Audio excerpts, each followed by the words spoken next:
Hello and welcome everyone to another video. In today's video, we have some battles from Alpacdude, okay? Alpacdude, let's say Alpacdude.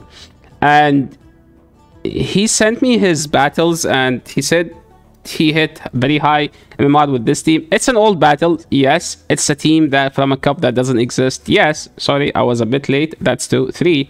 We're watching this the gameplay and we're judging based on that. So we can, if you not like I know this cup doesn't exist, but we can always learn from these phenomenal plays. He was at 3,300 last week. So that's pretty insane MMR, let's be honest. He's throwing on 2, I assume, because he doesn't care at this point, and the opponent doesn't have a shield. So technically that was the best timing to throw. This is a psycho boost. Hello? Why opponent is insta debuffing themselves? Which, oh my god, this is actually the way to go. Like because they did a psycho boost, he's able to get to this one. Oh, I think if he did one more, no, he would die. Let's be honest. No crunch Drapion. Have you guys ever seen that? Actual Giga Chat? Hello?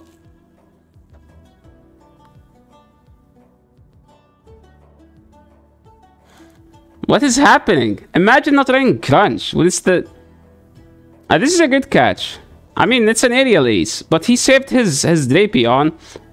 And they only have one Pokemon, and he needs to get to this, or he can just debuff them, and they are in the Aqua Tail range, and they insta-throw because they had to, and now he can just go straight Aqua Tail and just win this matchup. Yo, I like these battles so far. Not having crunch is a big brain play, let's be honest. Moving to the next one. Mew into Rapidash. This is a good lead, and Mew was probably the most underrated Pokemon in this cup because no one used it. They swapped into Quillfish, and he has a Toxicroak, which the biggest wall to this Pokemon. Quillfish was kind of being used the last 3 days of the Willpower Cup, and because it was a good safe swap, a good answer to Rapidash Mandibuzz core, which pretty much everyone was using. Not because of the video I posted, no, which you can go and watch, by the way. I make YouTube videos. If you're new to the channel, make sure to subscribe. I'm not taking credits, okay? It's just trolling my chat now. Now, V-Base is gonna spam shortly, of course. Yeah, so yo, thank you. You guys are too kind. Okay.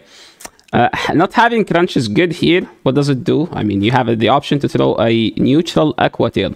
This matchup isn't the greatest for the Drapion because they have a Flamethrower, which is a much better move than Aqua Tail, and Etsanuk and Skunk can pressure with fast move as well. So it's actually paid off there. Being very flexible with moveset. Now they bring in the Rapidash, and one wild charge, by the way, can KO. So this is a safe shield. He nukes, he wins. Just as easy as that. I've never seen this team because people with a Mew always run stuff like double charm in the back, and he's now at 3,400. A Mew into another Galarian Rapidash. So let's see what's gonna happen here. They swapped into Skunk. He has the biggest answer to this. So this team feels like if you win the lead, you're just gonna straight RPS the opponent all the way, which is actually a very smart team. I mean, Mew is kind of a generalist. Yes, it doesn't beat it doesn't beat the Darks, but it beats the Darks that everyone was leading. Just as easy as that. This team doesn't have the best answer to Sableye, and Sableye is one of the Pokemons I want to see how he plays. I mean, in this matchup, he has energy lead, which is good, and he didn't allow them to farm him down by insta-swapping. People always go for the return.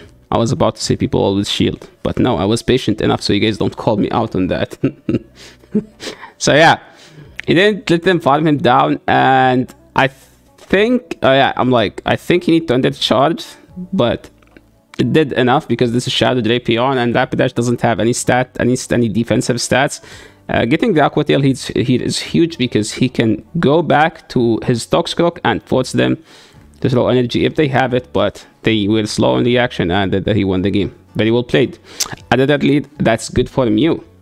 They swapped in Quillfish, and we saw this scenario a couple times. There is nothing they can do. And if they didn't throw, that's good for him because now he can force them to shield. So this is a bad matchup for them, and they shielded, so it's twice as bad. They went for the Ice Beam, which is basically their only play, but still I think double Aqua Tail would have been slightly better for them, but they still cannot farm the Toxicroak. Why? Because the Deoxys defense does non-stab resisted counter damage, which is not the greatest. He's going straight. I would actually swap out, but let's see. Maybe he's like the higher MMR guy, right? So since they debuffed him themselves, this is actually where like not having crunch is paying off for him again, because you can win this with a sludge, and it's not an easy matchup with no sludge. So they shielded his sludge. I think he dies to 2 last resort, so let's see. But he's close to 2, so I think he's gonna do 3 then throw. Okay, he did 2 then throw. He doesn't want to see MP. Maybe he's looking at the clock at the top left corner. This does KO. Now, insta surfing, so having the energy here paid off, and now there is no way the opponent can win because they are in wild charge range. They need like 3 rock slides to win that game. He's playing this is kind of a neutral, favorable for Buzzwole in the 2, but Mew doesn't care that much about Buzzwole because Buzzwole only works in Crimson Elo, and Crimson is the only one that's gonna shield. Okay, and Alpacdude also shielded, so this is, yeah, don't use Buzzwole at high MMR. Why? Just for the same reason. It doesn't beat anything. Like, the things you beat with Buzzwole, you can beat it comfortably with stuff that are better in the meta. So he went down 2 shields. So this is basic technically the first opponent that didn't shield. So you see what's gonna happen. This is a good bait, but if the opponent, like, people usually don't shield when they have 2 shields in a 0 shield opponent scenario. Why? Because people are all most likely to bait. Player up does lots of damage. I don't know why he didn't throw, or maybe no, he had 4, so that's why he didn't throw. And they caught a move, so this is actually better for the opponent now. So now he's just gonna get out, and he can win by getting a move either here or there. So let's see what's gonna happen. Rapidash, as you guys all know, start the battle with a move and insta throw another charge move, and then just throw a third one because Rapidash can, right? Probably like the most annoying Pokemon to play Vetses, but to use, it was the best. It's playing the same person twice again. Buzzwole. I don't know whether this is the same video. Let's see. If they go down shield, maybe it's the same battle, but there was a difference in elo, so I'm assuming it wasn't the same battle. Bye-bye, My Little Pony. Yo, we're gonna use Rapidash a lot because Rapidash is now a core of most of the themed cups, right? It's the same? No. They ice beamed here, right? And they shielded there. I think there was difference in elo. I am sure, Copium. Yo, it's extra content, be bassist. If it's the same, then it's fine. If it's not the same, yeah, we can review this battle again. Okay, I'm not gonna mess up with the battles order because I have them in separate files. So if I skip one, it's gonna go random. So let's see what's gonna happen here. I think he's gonna call the player off. He doesn't have a shield, but he lives this. We know from last game, and they will go for the catch because we know that's from last game, not because that's the play for them. Now he just needs 2 moves, 1 move from here and 1 move from there. And I am sure they will throw soon before he gets to the move. So they just get to the move when they get it, and he's a 3 fast move from the Aqua Tail, which does enough damage to KO. No, he was 2. They are 3 away, by the way. So 1 fast move made a difference. Again, very well played, dude. Alpacdude. Another battle. Now he's at 3450. Point out, this is the code breaker in the lead. Probably the only bad lead so far. And this is not even a better answer, but it's a swap. He's swapping out the bait out like Toxicroak counters technically. But opponent is staying in, which means they have a Mew answer in the back, which is most likely there is always a Mandibuzz with Ponyard. So let's see what's gonna happen. He's packing, alright. Yeah, the Mandibuzz came in and they caught a move on Mandy. This is not the greatest. This is actually kind of bad and fine. No, it's not fine. Yo, call the aerial ace. Yo, foul P. Hello. 1, 2, 3, 4, 5, 6, 7. Now, that's good timing. He's gonna throw them back to back, I guess, hoping that the opponent... Okay, he threw the surf. but the game gave him a wild charge. You know, like sometimes when you choose, Niantic decide for you, right? It's like you type the wild charge, like, no, you're throwing a Surf here. Because Surf does enough damage to KO. Imagine if we have this feature in the game. Or he pulled the Witty and tapped both. And let the game decide. Sometimes when you don't know what to throw, just tap both. And let the game decide for you. They didn't shield the Sludge, so this is good for him. He shielded a bait, so it's not as good, but it should still be fine because he can catch soon while doing a super. And if they don't throw, he can do super effective Shadow Claw. This is perfect for him, and actually very well played. Like he came back from the worst lead into the worst Pokemon in the back, and he managed to win this game. Very well played. Now he's back to 33-84. I think no, he's not back. It's like the battles he sent me wasn't in the exact order. I usually ask people to name the battles 1 to 3 to 10. That did so much damage. What the heck? That was like the biggest X scissor I've seen in my life. Usually X scissor does like 10%. They close. That's a good shield. That's a good shield. They don't know that he doesn't have a crunch, right? So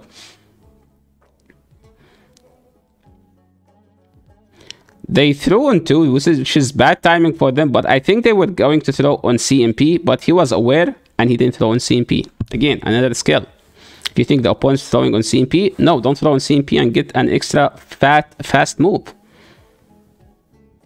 See, he flipped it. Now he can just get out because they are locked in the switch. And then he can farm down before they will be able to swap out, or before once they get to the move at the same time. So the thing about Sneasler, it doesn't have anything to hit Toxicroak back. It has Aerial Ace, but we already saw that it has a X Scissor and Close Combat. So his Toxicroak is very safe. He was aware of that, and he blindly swapped the moment he saw another Pokemon that loses to Toxicroak. See, we're talking about skills here. Immune into Deoxys defense, but it's shiny, which does more damage. He's staying in. I like that. Because Mandibuzz, like, he doesn't have any answer to Mandibuzz. Like, even a Sludge Shadow Drapion doesn't consider as a solid answer as it may sound. So he has to chip the Mandibuzz. He has to land a Wild Charge before going to the Drapion. Now he landed, he can swap out. So don't swap out if the opponent swapped in a Code Breaker. You don't swap out instantly. You have to chip it and then you swap. Why? Because you guarantee winning the swap and you can have the alignment. Because Mew doesn't need full health to beat the Deoxys defense. It doesn't need, right? Because you can live a Thunder Punch, and by the time they get a Thunder Punch and Psycho Boost, you get to 2 Wild Charge, which is better than the charge move because they are non-stab bad moves. Wild Charge is one of the best charge moves in the game. So even when it's Thunder Punch, no, I said Wild Charge. Thunder, no, just Thunder. Thunderbolt, sorry. Sorry about that. So again, Sableye in the back, Code Breaker to this team, but he has the health advantage and the energy advantage. This is more likely a bait, but like the problem with this bait is that it does enough damage to put it in farm down range. So let's see what's gonna happen. He was able to get to this move, so this was good for him. So shielding there was fine. Okay, so they are at 1, 2, 3. Okay, yeah, he doesn't win this. And yeah, good game. Sableye in the back is tough. Shadow Sableye, which is even worse. I guess he has to stay in because he can out-spam. I would throw the Surf here because I'm expecting them to blindly shield because it's Shadow Sableye, and most likely people run attack-weighted Sableye. So there is no reason to nuke. That's what I think. But he's trying to bait out the... I mean, he's good versus this. He can go Toxicroak and farm down. But let's see. Yes, he can either safely shield this and have a healthy Toxicroak. It's Psycho. No, I can't say that. My YouTube channel is family friendly basis. I don't know what you're talking about. They didn't shield, which is good for him. Now he can swap out and go for the catch, because if you bring in Shadow Sableye into Toxicroak, that means you don't have an answer to Toxicroak. He was aware of that. See, guys, we're talking about skills. Like, Sableye beats Toxicroak. Shadow Sableye does not beat Toxicroak. So if you bring a Shadow Sableye into Toxicroak, that means you don't have an answer to that. He was aware of that. He swapped, saved a healthy Toxicroak, and see, he won with 1 HP. Oh, he lost the game. Never mind. That was clueless. But yeah, that's like the correct play by him. So well played, Packadude, and very well played, and congrats on hitting 3500. I think he hit 3500 with this team. And yeah, thank you so much for sending me these battles. If you're new to the channel, make sure to subscribe. If you like the video, leave a like. And I will, if Packadude commented, I will leave his comment pinned so you can reach out to him and ask him questions if you want. Yeah, this is the end of the video. See you in the next one.